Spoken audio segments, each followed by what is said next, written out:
আজকে আমি আলু পরোটা বানাবো ব্রেকফাস্টের জন্য।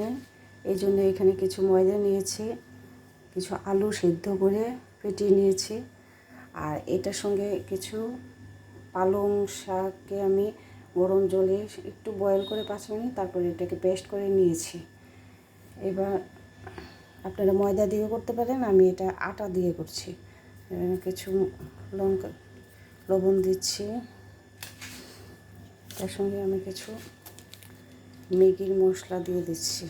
আপনাদের ম্যাগি থাকে, ম্যাগির মশলা দিয়ে দিচ্ছি টেস্টের জন্য। একটু তেল দিয়ে আমি আটাটাকে মেখে নিচ্ছি। এবার এটার মধ্যে আমি আলু সিদ্ধটাকে দিয়ে দিচ্ছি এবং পালংটাকেও দিয়ে দিচ্ছি। দিয়ে প্রথমে জল দেব না, আগে মেখে নেব। জল যদি লাগে তাহলে দিয়েন, আদারওয়াইজ আগে মেখে নিন। মেখে জল লাগলে জল দিয়ে দিই।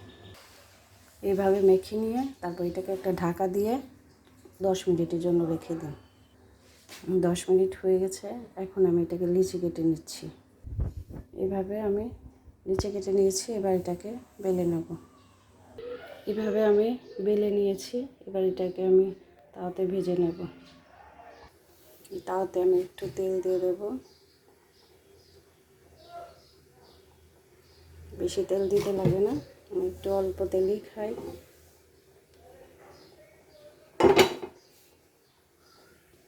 এবার আমি দিয়ে দিচ্ছি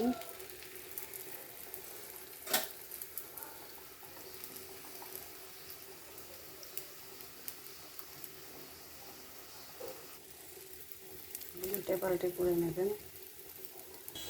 এইভাবে পরোটা বানালে বাচ্চারাও খেতে পারবে, কারণ ওদেরকে তো সবজি টবজি খাওয়ানো যায় না, তাই এইভাবে করলে ওদেরকেও শাকটা খাওয়ানো যাবে। হয়ে গেছে আমার এটা, টিস্যু বেটে নিচ্ছি। এইভাবে আপনারা স্যালাড এবং শসা দিয়েও খেতে পারেন, সবজি দিয়ে খেতে পারেন, যে কোনোভাবে খেতে পারবেন। সকালে ব্রেকফাস্টে এইভাবে খেলে খুব ভালো লাগে, আমাদের তো খুবই ভালো লাগে।